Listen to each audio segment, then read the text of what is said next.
Сәлем достар, бүгін сіздермен мен осындай өте керемет қаттама нан дайындаймыз.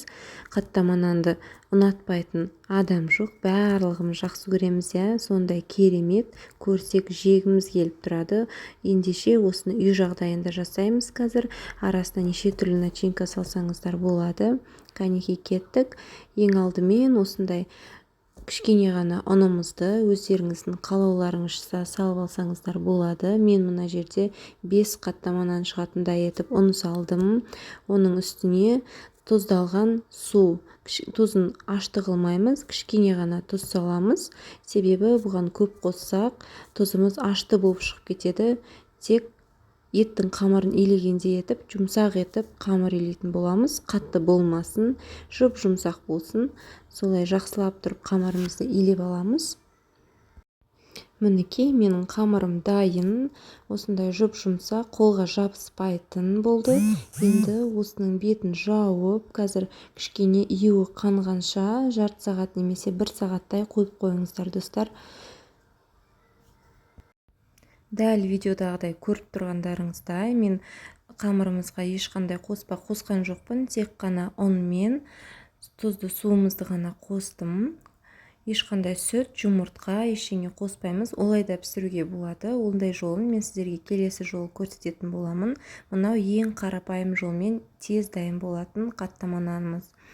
Мінекей, менің иленген қамырларым дайын болды. Июі қанып тұр. Мен осыларды бөлікке бөліп алдым. Менде 5 бөлік шықты. Енді осыларымызды жаймендеп жайып, үлкейтіп, арасына өздеріңіз қалаған майды жағып орай берсеңіздер болады. Менде мынау қолдың майы, сливочный май. Егерде үйде осындай сары майымыз болмаса, достар, оның орнына тамаққа қосатын сұйық майды қолдана берсеңіздер болады. Онымен де осындай керемет болып шығады. Осылайынан жұқа етіп жайып, ішіне неше түрлі салма салсаңыздар болады. Менде мынау салмасыз, тек қана маймен өзін орадым біріншісін. Келесісінде мен ішіне сыр қосатын боламын. Немесе оның орнына картошка немесе пияз қуырып салсаңыздар да өте керемет қаттаманан болып шығады. Морозилкада көп ұстамаймыз, кішкене ғана майымыз қатқанша ұстаймыз. Одан кейін осылайынан шығарып алып, кішкене жайып, өзімізге қалың емес, жұқалығы осындай болсын, қатты жұқа болмасын. Осылай табаға кішкене астын қыздырып, май көп салмаймыз, кішкене ғана май салатын боламыз. Сөйтіп, үстіне салып, қызған табамызға қойып, пісіріп алатын боламыз. Келесі бетін аударып, осылай қызарғанша ұстаймыз. Мінекей достар, мен келесі қамырыма салмасына сыр қосып жатырмын. Сырмен менің өзіме қатты ұнайды, өте керемет болып шығады.